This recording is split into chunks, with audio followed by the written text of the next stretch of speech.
Израелската влада го одобри договорот за крај на војната со Хамас. Од денеска и официјално стапува на сила спогодбата меѓу двете страни, а во која палестинската организација се обврзува да ги ослободи сите преостанати живи заложници кои ги киднапираше во нападот на 7 октомври пред 2 години. Хамас ќе мора да ги врати и телата на сите починати израелци. Израел од своја страна ќе ослободи околу 2000 палестински затвореници, а делумно ќе се повлечи од Газа. Сведоци сме на историски развој во изминатите 2 години. Во текот на овие 2 години се боревме за да ги постигнеме целите на војната. Една од нашите клучни цели беше ослободување на сите заложници, живи и мртви. И сега сме на прагот да го постигнеме тоа. Крај на војната во Газа, објави и Хамас. Протераниот лидер на палестинската организација, Калил Ал-Хаја, потврди дека војната е завршена и дека почнува трајно примирје. Договорот вклучува и отварање на преминот Рафа во двата правци и влез на хуманитарна помош, ослободување на сите палестински жени и деца од израелските затвори, гаранции од САД, арапските посредници и Турција дека војната во Газа е трајно завршена. Добивме гаранција од нашите медијатори и од американската администрација дека војната е целосно завршена. Жртвите на нашиот народ нема да бидат залудни и ќе останеме верни на нашето ветување. Нема да се откажеме од националните права на нашиот народ. Слобода, независност и самоопределување.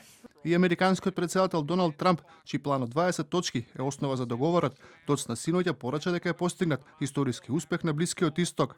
Најави дека во следниот период ќе следува и обнова на Газа.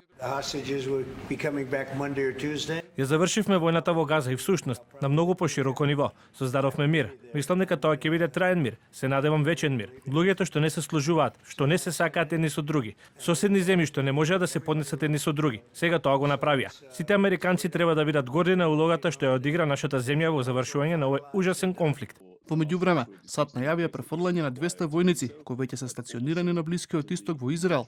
Американската војска ќе отвори центар за цивилно воена координација, а во кој ќе бидат вклучени сили од арапски и муслимански земји. Нивна задача ќе биде да го наблюдуваат примирието и да пријавуваат евентуални прекршувања.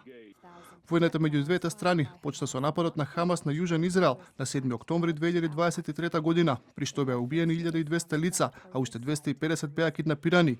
Според Министерството за здравство, кое е под контрола на Хамас, во нападот на израелската армија кој следеше, убиени се повеќе од 67.000 жители на Газа. Во војната загинаа и околу 450 израелски војници. Во меѓувреме, Обединетите нации го обвинија Израел дека извршил геноцид, обвинувања кои владата на Нетањаху ги негира.